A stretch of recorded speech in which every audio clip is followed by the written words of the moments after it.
回家的路有多远？对于老兵王琦来说，这条路走了整整54年。1963年，一名年轻的解放军战士在中印边境意外失踪，从此杳无音讯。半生的思念里，他在异国熬过牢狱寒冬，在陌生土地上娶妻生子，却始终将一枚褪色的5星红旗徽章藏在胸口。青丝熬成白发，乡音染上风霜，但他从未忘记，遥远的黄土高坡上还有一盏等待他的灯。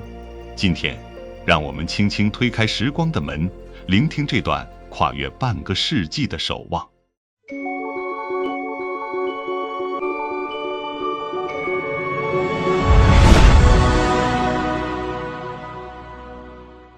一位中国军人如何用一生的执念把故乡2字刻进骨血，又在暮年泪水中等来一场迟到54年的团圆。1962年的深秋，喜马拉雅山脉的积雪映着炮火的微光，中印边境自卫反击战在印度屡次越界挑衅中爆发。中国军队以雷霆之势击溃侵略者，仅用月余便收复藏南失地。当胜利的旗帜插上达旺山巅时，战士们将缴获的印军武器整齐码放，用仁德之心将3000多名印度战俘送上归途。我国在获得压倒性的胜利后主动撤军，以止戈为武的气魄为这场战争画上句号，却无人知晓一名测绘兵的人生轨迹即将在风雪中被改写。这场由印度挑起仅持续30多天的战斗以印度的全面溃败结束。谁能想到，屡次侵犯挑衅中国的印度人竟然这么不禁打？从10月20日战斗打响到11月21日我国主动停火，我军以阵亡722人、负伤1697人的代价，击毙敌方4885人，击伤1047人。俘虏包括旅长达尔维准将在内的3968人，一举将印军有生力量歼灭，换来了祖国西南边境几10年的和平。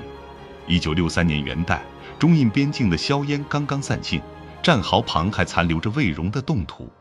那年的中国正从战争的余震中苏醒，工厂的汽笛声与田间地头的号子交织成时代的序曲。长安街的广播里歌唱祖国的旋律依然嘹亮。23岁的王琦正是在这年元旦的薄雾中走向命运的岔路。作为解放军工程测绘兵，他已经完成作战任务。战争胜利后，我军主力部队后撤，只留下工兵营留驻达旺，处理公事及其他善后事宜。这个来自陕西咸阳的青年，曾是部队里少有的文化兵。入伍前就是高中学历，专业技术能力很强，军装左胸口袋总别着一支英雄牌钢笔。战友们常打趣谈，将来能当工程师，而他只是憨厚的笑，说等任务结束就回家乡盖间瓦房，让操劳半生的母亲能住得敞亮些。由于当时驻地的条件并不宽裕，那天黄昏，他想去营地外的林间搜集一些生活物资，然后回来为即将到来的新年给家人寄信，却不知一片片飘落的雪花悄然掩住了归途的脚印。当暮色漫过原始森林的枝桠时，这个揣着家书与理想的青年，如同一只迷途的候鸟，被历史的飓风卷入了异国的长夜。他不幸迷路了。喜马拉雅山下的原始森林，气候寒冷，环境非常恶劣。3天2夜的荒野求生中，他嚼过冰凌解渴，攀上树梢避寿，直到精疲力竭时，望见印着红十字的车灯，但那抹象征着希望的光，却将他推入更深的渊谷。由于当时我国已经主动宣布停战，并且向印度移交了战俘，对待敌人已经仁至义尽。王琦觉得红十字会应该也会救他，况且这个机构本身就是人道救援组织，而非作战单位。他没多想，直接向对方发出了求救。然而印度人却用枪口抵住了他。车上的人把王琦绑起来，并堵上了嘴，把他带到印度军管区。印军直接扣押了这位穿军装的中国士兵，任他如何解释战争已结束，我只是迷路的测绘兵，换来的只有镣铐与间谍的罪名。随后，他被投进了旁遮普邦的一所监狱。当监牢的铁门轰然关闭时，他怀里还揣着未能寄出的家书，信件的墨迹被刑讯时的血字晕染成模糊的星点。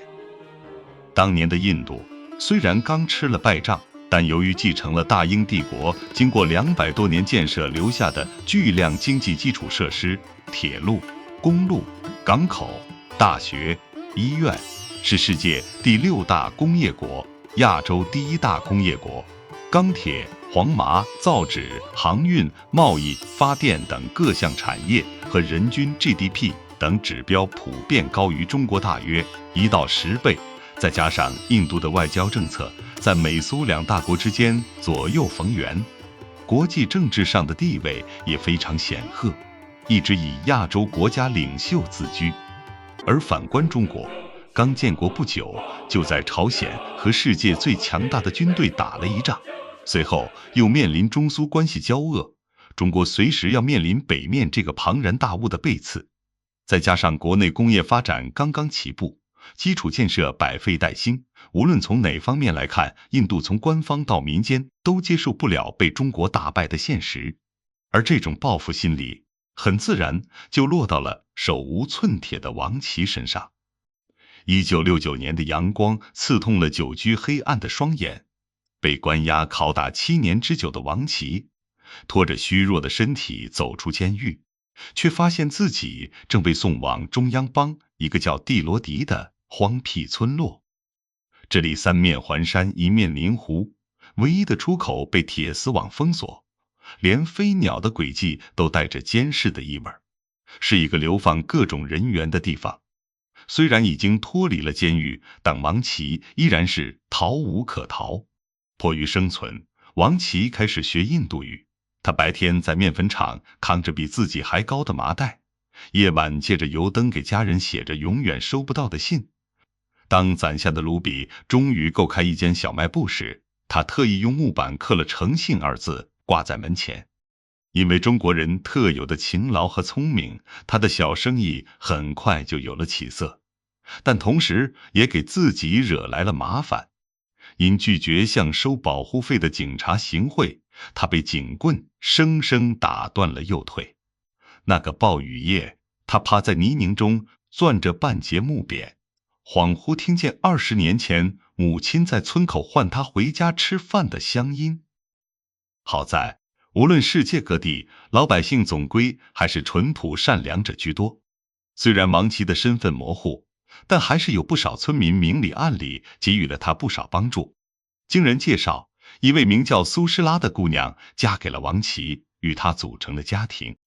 当他们的4个孩子相继出生后，王琦教他们用筷子夹起印度薄饼，在椰子树下讲述陕西老家的焦汤面如何热气腾腾。他总会在月圆之夜摊开泛黄的地图，指尖沿着恒河滑向秦岭，告诉孩子们，这里的每座山都有名字，而我们的根在更北的地方。从1977年起，王琦就不断向印度政府提出回国申请，但是一直没有得到印度有关部门的回应。直到1986年，中印双方开放通信，他写给故乡的家书穿越喜马拉雅山脉时，信纸上的文字遮不住颤抖的笔迹。那个在面粉厂打工时无数次偷偷寄出信件，却又全都石沉大海的中年男人，终于等到了故土的回应，却不知此时母亲坟前的柏树早已亭亭如盖。